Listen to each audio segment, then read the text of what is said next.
To start the session, I would like to invite Dr. Aireen from Philippines. And Dr. Aireen will speak about epidemiology of injuries in war and disaster and analysis of causation and treatment. Dr. Aireen is a board secretary, Philippines Society for the Surgery of Trauma, section chief, trauma and critical care at Rizal Medical Center. She is a head surgical ICU at Jos Rice Memorial Medical Center, adjunct training officer, PGS Surgical ICU, trauma and critical care consultant in different hospitals, course director of BEST, PCS BEST, and faculty in ATLS, WHO Tech VIP Stop the Bleed, definitive surgical trauma course, International Association for Trauma Surgery and Intensive Care. She is a technical working group member, DOH Creation of Trauma and Burn Care Specialty Center, Philippines, Tactical Combat Casualty Care. So, without wasting time, can I request Dr. Aireen to continue, please? Thank you very much, sir, for that very kind introduction. So before I start, I have invited a good friend of mine. She's also a surgeon, and she was at Marawi City, Ground Zero, when the siege happened. Let me call on Dr. Hanisah Guru. Okay, so I titled my lecture as speak as Marawi City besieged. War is never a good idea. War is a disaster for winners and losers alike. It can have many different impacts on a society, such as devastation of land, the city, business and employment, psychological health, and population count.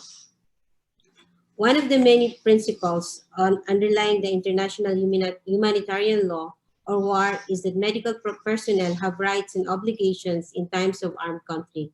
Medical personnel are bound by medical ethics and IHL to treat patients solely on the basis of need and without regard for their nationality, race, class, religious, or political beliefs. Given what the law dictates, what is the reality on the battlefield, whether in conflict situations or in peacetime, and whether national or international law is applicable. Laws are violated and crimes are committed. Most often than not, hospitals and medical personnel are the target of attacks, and that's what exactly happened in Marawi City. It was May 23, 2017, the day of the siege, the day that changed the lives of more than 300,000 people, the day that changed our lives. It was just an ordinary Tuesday. We were having our clinical pathological conference when the first shots was heard about 1 kilometer away from the hospital. We just kept on with our activity as gunshots were not new in Marawi City. After the conference, the gunshots were getting stronger and getting nearer, but we were confident that we are safe in the hospital. As I was about to leave the hospital, I heard gunshots at the hospital entrance, and the guard told me to come back as the militants were already at the gate. They took over our guardhouse. The militants took over our guardhouse. And this is also the ambulance driver and his companion. They were also shot by the Mauti group.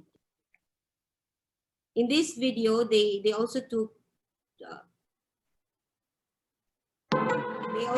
took the Philippine flag from our flagpole and tried changing it with their black flag, but they failed to do so.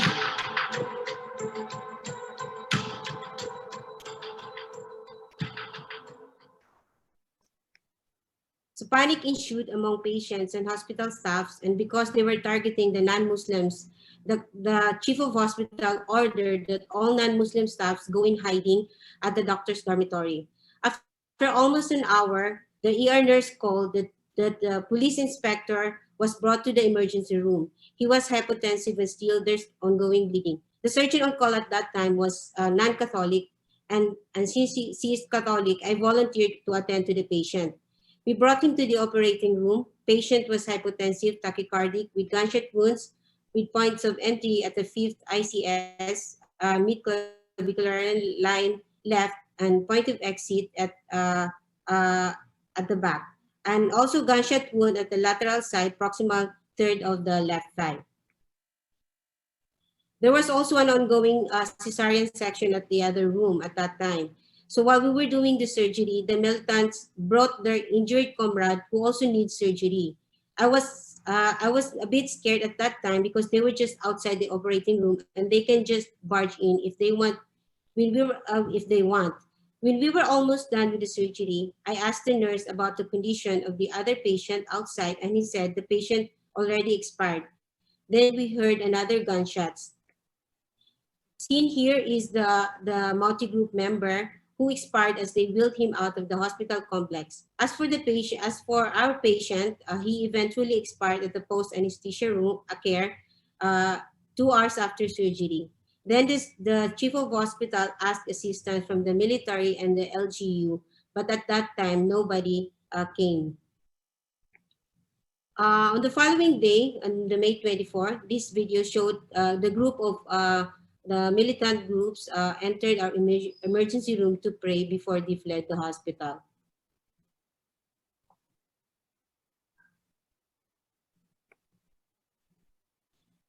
And then the following day, most of our admitted patient went home despite us telling them not to stay put. Only the critical ones were left behind, and the people of Marawi fled.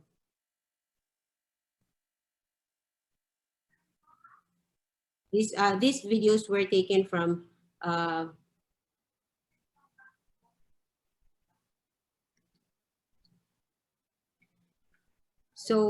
surgeon under fire, managing a hospital in a war zone.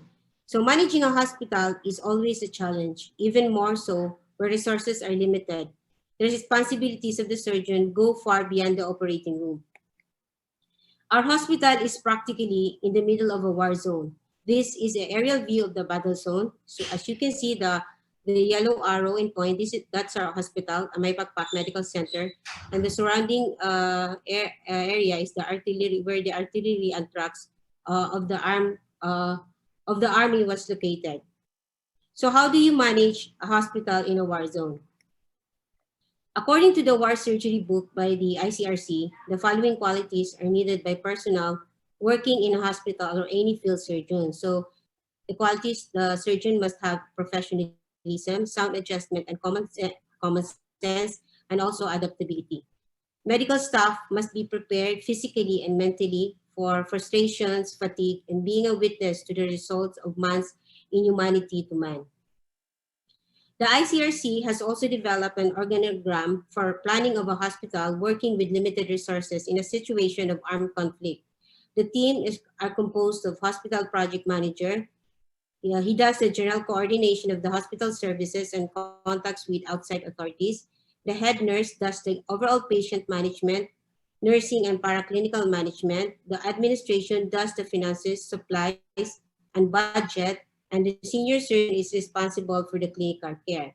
In our case, the senior surgeon is also the director or the team leader.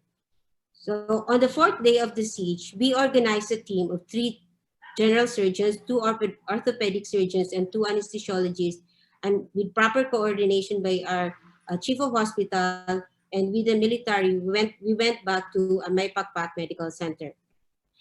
The important pointers in this situation is that military coordination is very important. We have to be sure that we are safe and that we have security within the hospital premises. Also, we coordination with the local government unit, because the rescued survivors from the battlefield that needs immediate surgery, they are the ones who brought the rescued survivors to the hospital. And then also NGO coordination. We coordinated with the ICRC for assistance in terms of medical supplies. So these are the team that we coordinated.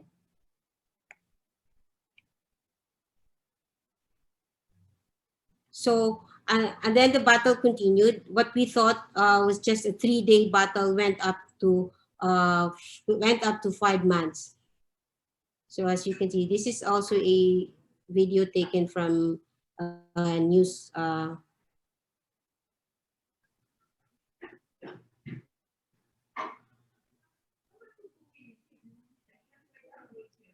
So on the 17th of after 5 months, President Duterte announced the liberation of Marawi City against the multi-ISIS terrorists. So that's all. Thank you. Thank you, Dr. Guru, for sharing your story of courage and bravery. So, okay, so the Marawi siege, as you all know, is one of the most significant urban battles in Philippine security forces has fought in recent history. So it took our national security forces months, as mentioned by Dr. Guru, to defeat the terrorist ISIS group in the Philippines. And the battle happened in the central business district of Marawi City. So the urban areas in Mindanao were the most threatened by terror attacks in the Philippines. Out of the 145 cities in the country, 33 are in Mindanao, and almost all of these cities have experienced terrorist bombings. The country recently experienced urban battles twice in recent history. The first was a 19-day conflict in Zamboanga City in 2013, during which more than 200 people were killed, including 23 soldiers, 183 Moro National Liberation Front rebels, and 12 civilians. It was then followed by the Battle of Marawi. So the Islamic city of Marawi, or Marawi City, is the only Islamic city in the Philippines. It is the capital of Lanao del Sur with a population of around 200,000 as of the 2015 census of population. And the population is over 90% Muslim, and the city is considered the center of Islam in the Philippines. Marawi City is inhabited by the ethnic Maranao group, and the Maranao, which means people of the lake, is derived from Lanao, which is the name of the usual territory surrounding the lake. So Maranao is the largest Islamic ethnic group in the Philippines who traditionally dwell in Lanao del Norte and Lanao del Sur. And most importantly, I know Marawi City as my home. It is where I grew up in. So the Maranaos are also known for colorful and unique contributions to art and culture in the country. Philippine art, as we know it, would never be complete without mentioning the contribution of the Maranao arts and craft. On May 23, as Dr. Gurek mentioned, a firefight broke out between the Philippine government forces and armed non-state actors in Marawi City, a city of around 200,000 people in the autonomous region for Muslim Mindanao. And this is located in the southern Philippines. The Battle of Marawi quickly spread throughout the city, with militants taking over large areas, including government building. And then later that evening, our president announced that he was placing the entire island of Mindanao under martial law, suspending the writ of habeas corpus. The conflict lasted for 5 months and resulted in the displacement of civilians and the widespread destruction of civilian infrastructure and the loss of civilian lives. According to official government statistics, within a month, the conflict displaced 360,000 people in Marawi and in surrounding areas. Hundreds, if not thousands, of the civilians remained in the besieged city for weeks and months, either as hostages or trapped in the crossfire. And the Amnesty International reported that the total number of civilians killed by militants and by government airstrikes is likely significantly higher than the official count as posted in this slide. So the Amay Pakmak Medical Center, where Dr. Guru worked, did not fall into the hands of the Maute group, although they initially went in to bring one of their wounded casualties. So she already mentioned that most of the staff evacuated their families to a nearby town. On the 5th day of the siege, they went back to the hospital, but even with the advice of the military to leave, as it is not safe yet to stay because of the heavy gunfights, and they have not yet taken control of the area surrounding the hospital. This led the Department of Health to order the closing of the facility to the public. But as the violence continued to escalate and the numbers of those injured and dead continued to rise, they returned, the group of Dr. Guru, because they are needed back in the field. The medical center continued to operate for emergency cases on very minimal manpower and resources. So I'm presenting the census of Amay Pakpak Medical Center during the siege. So the top 3 consults included gunshot wounds, vehicular crashes, and fall. So this is the breakdown of the census, as you can see. So most of the civilian gunshot wound victims were brought to Amay Pakpak, more than that of the military casualties because they were brought to the nearby Iligan city for further treatment.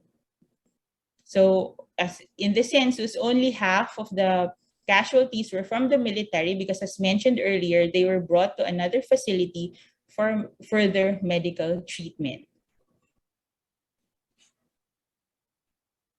So if you notice, it's a very small percentage rather of the population of Marawi City. So what happened to the rest of the population who were either trapped as hostages or just staying in the nearby areas in Marawi because of the continuous airstrikes?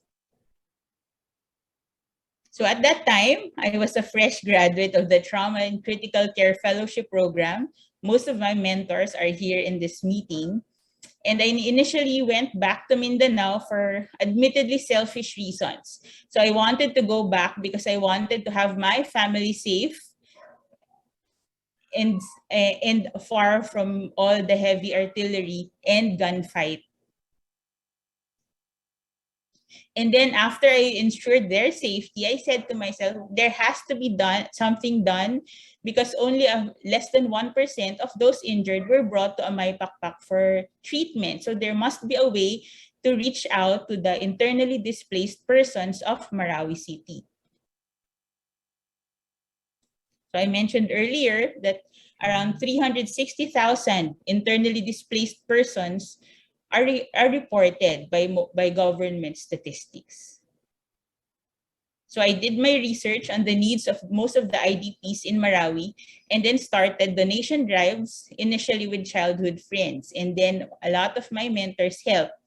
And then we're fortunate to establish linkages and partnerships with international organizations such as the Project Hope in Singapore, the WIR Helfen in Germany, and in Denmark. And the donations keep coming in, especially from most of the provinces around the country. And so we're able to sustain distributing these donations to the displaced persons around the lake.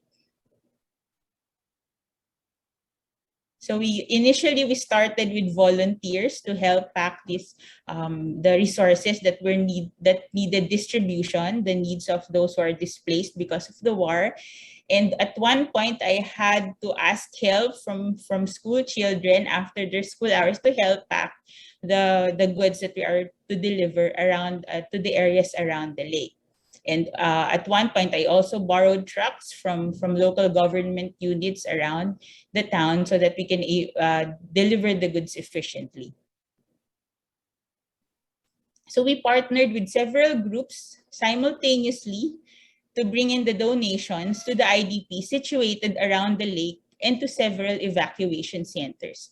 So as you can see, Marawi City is situated near the lake, Lanao, and there are a lot of places around the lake where most of the IDPs were situated, including evacuation centers. So here are some of the pictures of the distribution of the donations. And then we also partnered with several groups, including LIFT. So it's a group composed of psychologists and volunteers who help provide trauma debriefing, counseling, play therapy, and psychosocial support, including free haircuts. And we also were able to establish, together with our partners, clinics around the evacuation centers to cater to the medical needs of those who are internally displaced. Now, we had donors from Denmark who donated surgical supplies and medical supplies, and we were able to conduct minor surgeries and able to address some of the problems that the displaced people had during that time.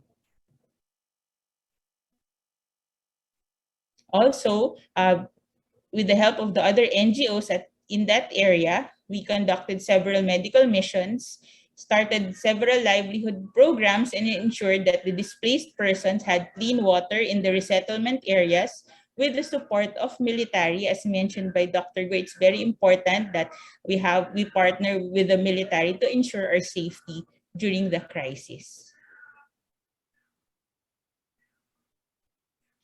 It was probably a blessing in disguise or a stroke of luck that before the Marawi siege happened, an ATLS course was conducted in Cagayan de Oro City as part of the Philippine College of Surgeons mid-year convention, attended by surgeons from Marawi City and Cagayan de Oro exactly 2 weeks before the Marawi siege. So after 6 months, the war was declared over.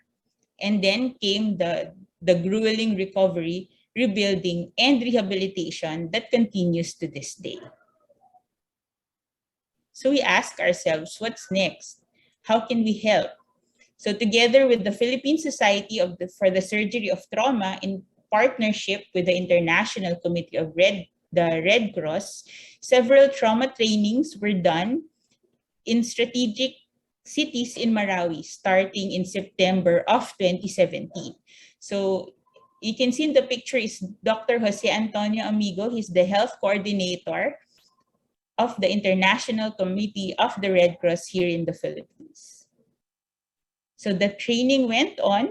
We conducted several more trainings in 2018 and 2019 in Cotabato City, another key city in Mindanao. And as you can see, our president, Dr. Rolando de la Cruz, is seen in the picture, teaching the attendees how to splint fractures. So as I mentioned earlier, the urban cities in Mindanao were the most threatened by terror attacks in the Philippines. So I made it the point when we go to our trainings to recruit brilliant surgeons, young surgeons in those cities to train in trauma and critical care. So among the fellows that we are training right now, Dr. Hermosissima, he is from Davao del Norte.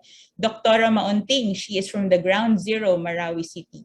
And the first trauma and critical care surgeon from the military, Lieutenant Colonel William Moore, also trained with us in trauma and critical care. And now she's the commanding officer of Camp Shonko Station Hospital of the 6th Infantry Division in Maguindanao.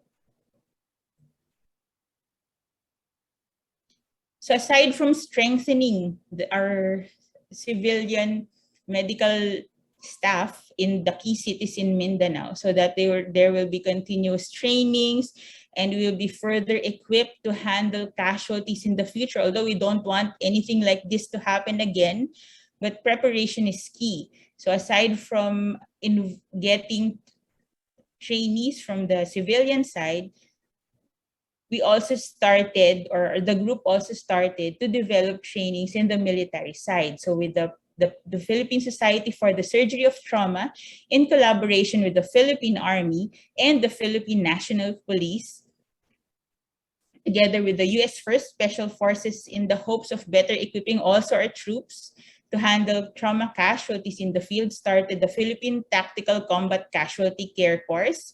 So we had our first course last year and it was well attended. So this is the first course that most of the units, the different units in the armed forces came together to train in how to take care of trauma casualties. So this was attended by the 1st Scout Radio Regiment, the Special Forces Airborne, the Light Reaction Regiment, the PNP Special Action Forces, the Aviation Security Group, the Philippine Coast Guard, the Philippine Navy, and the Philippine Marine Corps Reconnaissance Group.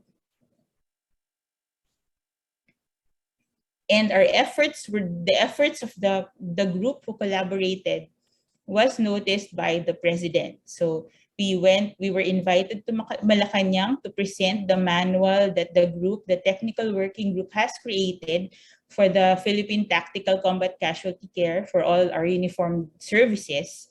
And he endorsed the manual and the course, and we are hoping for institutionalization so we can better equip our troops who go into the battlefield and save lives as an outcome. So to end my talk, the world will not be destroyed by those who do evil, but by those who watch them without doing anything. Thank you very much for your kind attention.